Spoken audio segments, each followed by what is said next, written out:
Hello everyone, welcome back to my channel the cine Kalakar. నా పేరు any centre single hand Ganesh Saindhav.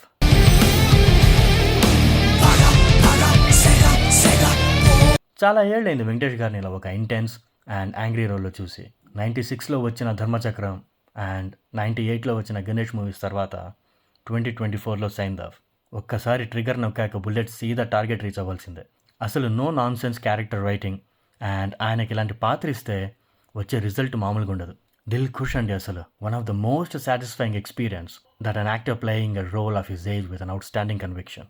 Chandraprasad లాంటి ఒక fictional location, అక్కడ జరిగే ఇల్లీగల్ యాక్టివిటీస్, గ్యాంగ్స్, ఇవన్నీ ఇలా ఉంటే సైందవ్ కోనేరు ఒక సైకో అంటే మన వెంకటేష్ గారే. ఆయన కూతురికి SMA అంటే స్పైనల్ మస్క్యులర్ అట్రోపీ అనే డిసీజ్ ఉందని తెలుసుకొని దానికి సంబంధించిన మెడిసిన్కి 17 కోట్లు ఖర్చు అవుతుందని తెలిసి ఎలా తన లైఫ్లో ఉన్న ఛాలెంజెస్ని ఎదుర్కొని అసలు తన కూతుర్ని కాపాడుకున్నారా లేదా అనేదే మీరు మూవీలో చూడాలి. 17 crores అంటే ఏదో సినిమా కోసం వాడారనుకున్నా, but I googled it and it is true that the medicine really cause the same amount. Detailing అదిరిపోలా అలా రాసుకున్నారు మరి Sailesh Kolanu garu. Nawazuddin Siddiqui and Andrea has done their best. వాళ్ళ మధ్య ఒక పెక్యులియర్ కెమిస్ట్రీని చూపించారు, చాలా బాగుంది. శ్రద్ధా శ్రీనాథ్, రుహానీ శర్మ, ఆర్య గారు, they have definitely justified their roles. అవి కూడా చాలా బాగున్నాయి. ఆర్య గారికి ఏదో క్యామియో రోల్ అనుకున్నా కానీ he has a proper role అండి. వెంకటేష్ గారి కారుకి ఒక స్పెషాలిటీ ఉంటుంది, సినిమా చూసి తెలుసుకోండి.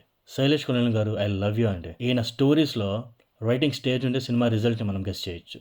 He's learning, acknowledging and executing it so well.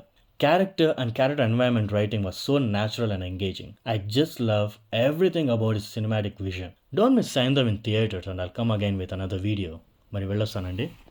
బంగారమే బంగారమే నువ్వు నా వరమే.